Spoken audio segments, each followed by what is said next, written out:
السلام علیکم۔ آج کی تازہ ترین خبروں کے ساتھ میں ہوں محمد وقاص۔ ناراض بھائی کی فائرنگ سے نئی نویلی دلہن جاں بحق ہو گئی۔ جاں بحق ہونے والی ساجدہ کا نکاح ہونا تھا۔ تفصیلات کے مطابق حافظ آباد میں ایک انتہائی افسوسناک واقعہ پیش آیا ہے، جہاں مہندی کی تقریب میں ناراض بھائی نے بہنوں پر فائرنگ کر دی۔ بھائی کی جانب سے بہنوں پر فائرنگ رسم کے دوران کی گئی، جس کے نتیجے میں ایک دلہن جاں بحق ہو گئی جبکہ ایک بہن شدید زخمی ہے۔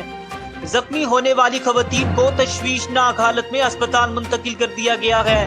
ورثاء کے مطابق مقتولہ ساجدہ کا آج نکاح اپنے قریبی رشتہ دار سے ہونا تھا، لیکن دلہن کا بھائی ملزم محمد علی جائیداد ہتھیانے کے لیے ان کی شادی پر رضامند نہیں تھا۔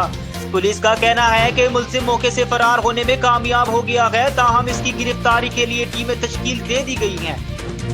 امید ظاہر کی جا رہی ہے کہ جلد ملزم قانون کی گرفت میں ہوگا۔ پولیس کے مطابق ملزم کی 4 بہنیں تھیں اور ان کی ابھی شادی نہیں ہوئی تھی۔ ساجدہ نامی لڑکی کا آج اپنی کزن سے نکاح ہونا تھا، لیکن ملزم نہیں چاہتا تھا کہ اس کی بہنیں شادی کریں کیونکہ وہ ان کی وراثتی جائیداد ہتھیانا چاہتا تھا۔ واقعے کے بعد خوشیاں بھرا گھر ایک دم ماتم میں تبدیل ہو گیا، جبکہ پورے خاندان میں سوگ کی فضا پھیل گئی ہے۔ واقعے کے بعد خاندان کا ہر شخص سوگوار نظر آتا ہے۔